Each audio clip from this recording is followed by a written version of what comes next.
So I was arguing with my buddy Roberto earlier today about artificial intelligence. He comes from the vantage point that it's very likely that AI is going to end human beings as we are in some crispy nuclear exchange once they become conscious, Terminator style, or even worse for him is that AI is going to replace the repetitive jobs that humans do today that give them meaning. He's very big on meaning.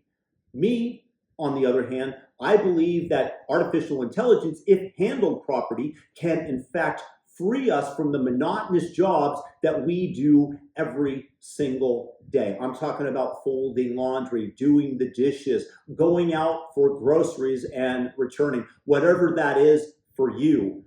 AI is, of course, going to be replacing many, many jobs. I mean, historically, when you had innovation, it replaced jobs that were repetitive, that no longer needed to be done because machines did them, and that increased human production.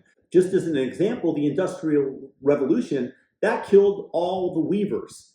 This is where the term, I believe, Luddite comes from, when they threw the machines that weaved into the river to try to prevent progress. But that created more goods for humanity.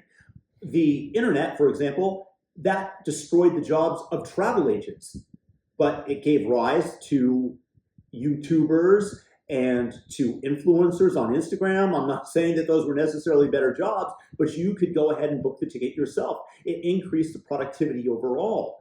So, going forward, yes, there are going to be a lot of jobs that are lost, and I'm thinking that such jobs include Uber drivers for sure. I mean, you're not exactly living the dream if you're driving Uber, but this is going to be replaced by Tesla robo-taxis that are going to be going around 24/7, that are going to be freeing up the roads. There are going to be a lot less cars on the road in general, and fewer people are going to have to afford one. I hate to say it, but this is one of the times when the term "you will own nothing and you will be happy" actually does come into play, because there's going to be no reason really to own your own car, because it's cheaper, maybe not faster, but certainly cheaper, just to hail a ride.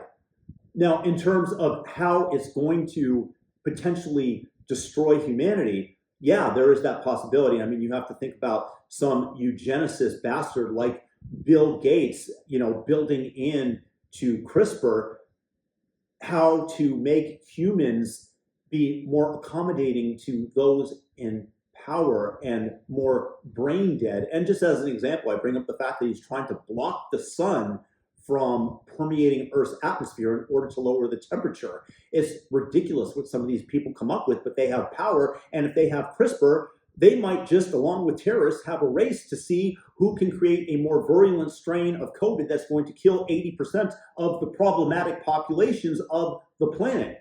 So these are real possibilities. And the fact is, though, that I believe that AI is going to free us from the monotonous jobs that we do over and over, as I said earlier, and things are going to become dirt cheap, whether that be a ride, whether that be going to get groceries, because there's going to be such efficiency in production that things are going to cost next to nothing. Now, it's going to be messy.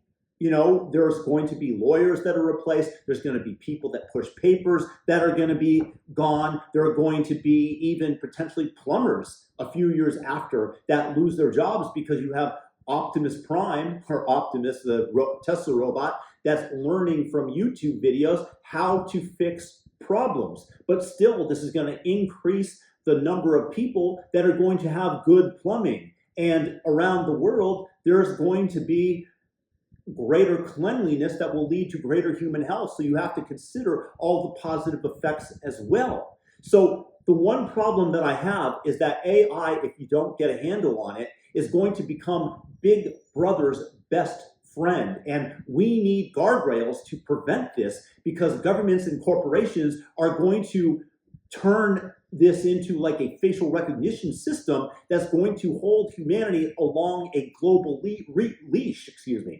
global leash.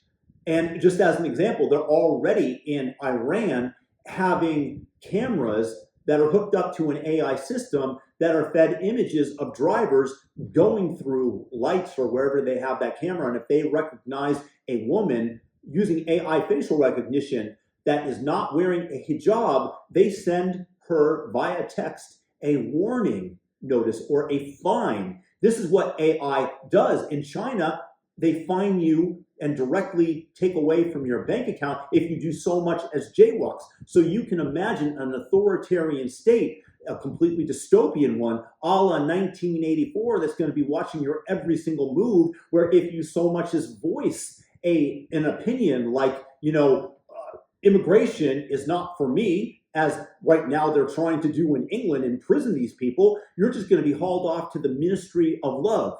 And the Ministry of Love is from 1984, George Orwell's dystopian visionary novel, where people are sent to be re-educated or to be tortured because they had the audacity to even think, to consider challenging the ruling party of that state in 1984. So we definitely need some guardrails.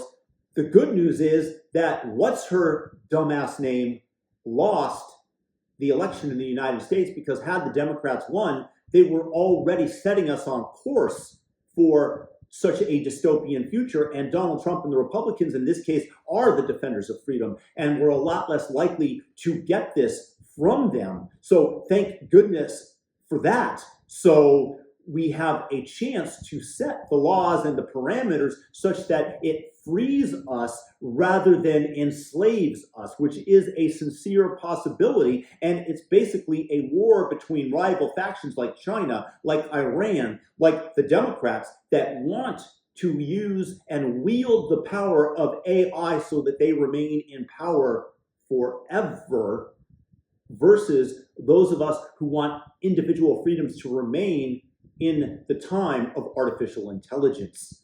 But I urge us to stop worrying about conscious robots going Terminator, because I believe that the real threat are the humans that not only code the AI, which is why we got the Google Gemini bull BS that I mentioned earlier about blacks being an illustrious couple that it could generate an image of, but not a similar one of whites, this woke nonsense that I mentioned.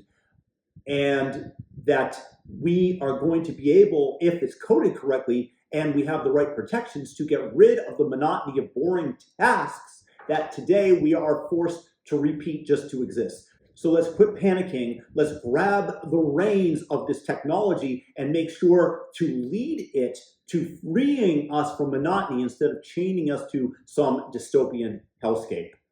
So let me know what you guys think in the comment section. Thumb up this video. Peace out.